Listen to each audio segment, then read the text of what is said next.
জয় যিশু। প্রথম পাঠ দ্বিতীয় বিবরণ পুস্তক হতে আজকের বাণী পাঠ 26 অধ্যায় 16 থেকে 19 পদ। তোমরা হয়ে উঠবে তোমাদের ঈশ্বর ভগবানের কাছে নিবেদিত পবিত্র এক জাতির মানুষ।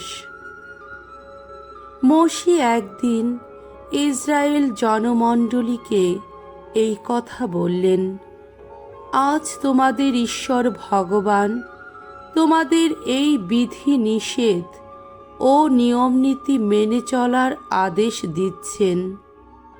এগুলি তোমরা তোমাদের সমস্ত অন্তর দিয়ে সমস্ত প্রাণ দিয়ে পালন করো, সেই মতোই কাজ করে চলো। আজ তোমরা তো এই কথা ঘোষণা করেছ যে ভগবানই তোমাদের আপন ঈশ্বর। তোমরা তো বলেইছ তোমরা তার দেখানো পথেই চলবে, তার বিধি নিষেধ, তার যত আদেশ বাণীও নিয়ম নীতি সবই পালন করবে, তার কথা মান্যই করবে। এদিকে ভগবানও আজ এই কথা ঘোষণা করেছেন যে তার প্রতিশ্রুতি অনুযায়ী তোমরা এখন তার একান্ত আপন জাতির মানুষ। তিনি এও বলেছেন যে তার সমস্ত আদেশ তোমাদের পালন করতে হবে, তাহলে তিনি তার সৃষ্ট অন্যান্য জাতির তুলনায় তোমাদের জাতিকে মহত্তর সম্মানে সুনামে গরিমায় ভূষিত করবেন।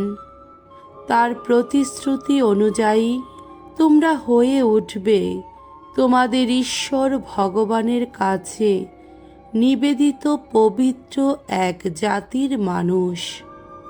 প্রভুর বাণী। ঈশ্বরকে ধন্যবাদ। শাম সঙ্গীত 119 অধ্যায় 1 থেকে 2 পদ, 4 থেকে 5 পদ এবং 7 থেকে 8 পদ। ধো প্রভু, তোমার বিধান মেনে চলে যারা, ধন্য তারা। ধন্য তারা ত্রুটিবিহীন যাদের আচরণ, সদা চলে যারা ভগবানের বিধান নীতির পথে।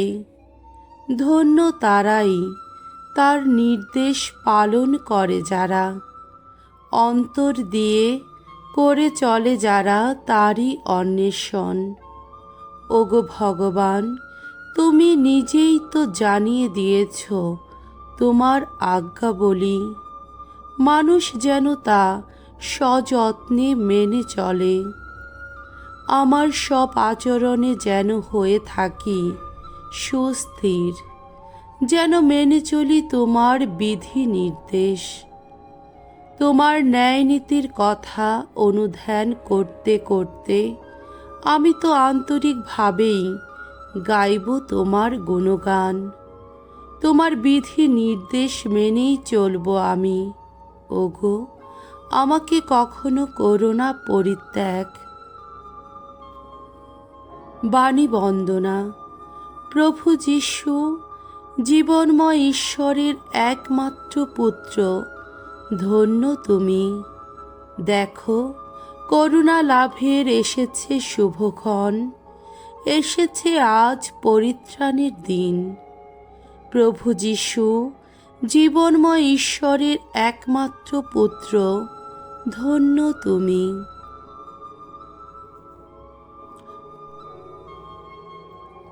মঙ্গল সমাচার। মথি রচিত মঙ্গল সমাচার 5 অধ্যায় 43 থেকে 48 পদ। স্বর্গে বিরাজমান তোমাদের পিতা যেমন সম্পূর্ণ পবিত্র, তেমনি তোমাদেরও হতে হবে সম্পূর্ণ পবিত্র। যীশু একদিন তার শিষ্যদের বললেন, তোমরা শুনেছ যে প্রাচীনকালের মানুষদের এই কথা বলা হয়েছিল, তোমার প্রতিবেশীকে ভালোবাসবে আর তোমার শত্রুকে ঘৃণা করবে। কিন্তু আমি তোমাদের বলছি, তোমরা তোমাদের শত্রুকে ভালোই বাসো, যারা তোমাদের নির্যাতন করে তাদের মঙ্গল প্রার্থনা করো। এইভাবেই তোমরা স্বর্গে বিরাজমান তোমাদের পিতার প্রকৃত সন্তান হয়ে উঠবে।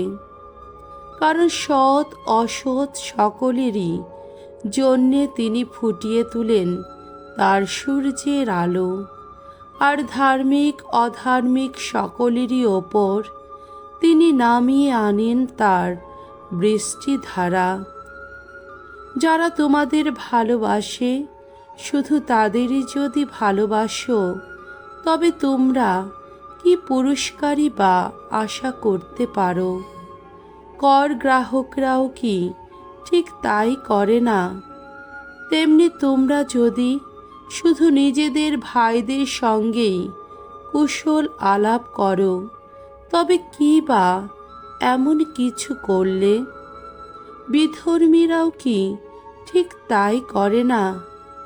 কাজেই স্বর্গে বিরাজমান তোমাদের পিতা যেমন সম্পূর্ণ পবিত্র, তেমনি তোমাদেরও হতে হবে সম্পূর্ণ পবিত্র। প্রভুর মঙ্গলময় বাণী। খ্রিস্ট প্রভু তোমার প্রশংসা হোক।